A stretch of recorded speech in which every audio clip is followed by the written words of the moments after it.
Uwanja huu uliosimama kupokea leo, mwaka wa jana Mheshimiwa Rais na Amiri Jeshi Mkuu, uwanja huu ndo aliosimama kwa ajili ya kuomba kura kwa Wanaserengeti. Moja ya mambo machache lakini ya muhimu sana kwetu sisi, pamoja kwamba mimi ni waziri wa ulinzi lakini mwenyeji wa Serengeti, moja ya mambo machache sana ambayo ni ya muhimu ambayo Mheshimiwa Rais alituonyesha njia sisi kama wananchi, na waheshimiwa wabunge wenzangu wameyazungumza. Cha kwanza, Mheshimiwa Waziri Mkuu, ni kero ya barabara ambayo naamini serikali imeifanyia kazi kwa namna ulivyoielezea vizuri. Kwa hiyo Mheshimiwa Waziri Mkuu, tunakushukuru, tunakupongeza, lakini pia tuna imani na namna unavyofuatilia mambo, na tuna imani pia na mwenzetu Mheshimiwa Naibu Waziri Kasekenya kwa namna ambavyo ameeleza atakavyosimamia, na nasi kama wana Serengeti lakini kama wana Mara tuweze kupata uunganisho kati ya mikoa mingine na mkoa wetu wa Mara.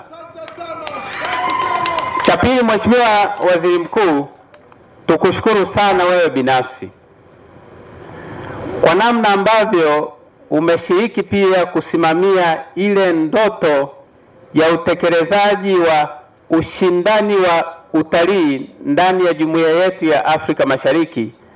Lakini kupitia hii haiwezi kwenda sawa kama hatutakuwa na uwanja wa kimataifa wa Serengeti. Na kwenye hili Mheshimiwa Waziri Mkuu, wana Serengeti na wana Mara tunaishukuru serikali ya Dr. Samia Suluhu Hassan kwa kuhakikisha kwamba uwanja huu mipango yake inaendelea na uelekeo wa kujengwa sasa umefika hatua nzuri ambayo Mheshimiwa Waziri Mkuu wewe pia binafsi umesimamia katika hilo. Kwa hiyo sisi tunakushukuru sana tu, na Mwenyezi Mungu akubariki, kwa sababu kama ulivyosema sisi Tanzania tuna iramba mbili.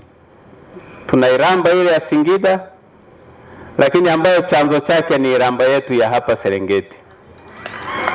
Kwa hiyo Mheshimiwa Waziri Mkuu, karibu nyumbani, lakini kwa namna ya kipekee sana hapa sasa nyumbani ndipo ambapo chanzo cha amani kinapaswa kuanzia hapa, kwa sababu Amiri Jeshi Mkuu Mheshimiwa Rais aliniamini mimi ambaye natokea hapa Serengeti na kunipa jukumu la Wizara ya Ulinzi.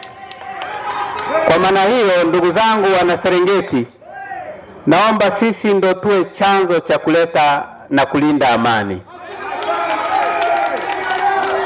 Lakini pia ulinzi na usalama wa taifa letu hauna chama, hauna dini wala hauna kabila. Kwa hiyo sisi, Mheshimiwa Waziri Mkuu, sisi kama wananchi,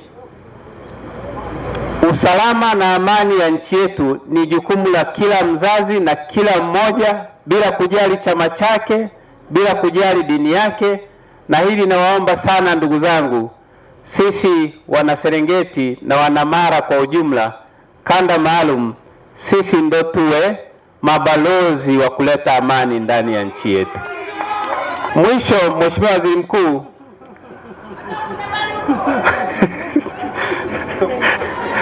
Mheshimiwa Waziri Mkuu, mwisho kabisa, zipo hoja ambazo ndugu zangu hapo wamezileta kwako kama kero. Zingine zimefanyiwa kazi, lakini ziko chini ya Wizara ya Mambo ya Ndani, na zingine chache ziko kwenye Wizara ya Maliasili na Utalii pamoja na Wizara ya Sheria na Katiba. Sasa nimeziangalia zile zote nne, zote ziko mahakamani, na namna nzuri ya kutatua jambo ambalo liko mahakamani ni kusikiliza kwanza pande zote. Kwa hiyo Mheshimiwa Waziri Mkuu, kwenye hizi, bahati nzuri sana, miongoni mwa hawa ndugu zangu walioleta hizi hoja wengi nawafahamu, kutoka kijiji cha Morotonga, kijiji cha Kisaka, kijiji cha Kisangura, na mwenzetu mmoja wa Buffalo pale, ndugu yetu Bakari yule wa garage, lakini huyu ni kwa ajili ya madai yake ya kule maliasili. Sasa hizi, Mheshimiwa Waziri Mkuu, ni kuombe kama utaridhia, ili tuweze kuwasiliana na wenzetu wa Wizara ya Sheria kupitia mkuu wa wilaya, lakini pia na Wizara ya Mambo ya Ndani, ili kujua status ambayo haina upande, ili kuweza sasa kuweka mambo haya ya kisheria yaweze kukaa sawa. Lakini mimi binafsi ambayo umenipa hili jukumu, nitahakikisha kwamba nakuletea taarifa ambayo sasa imechakatwa na imefanywa kazi, na tuweze kutenda haki kwa hawa ndugu zangu ambao pia na wananchi wa Serengeti.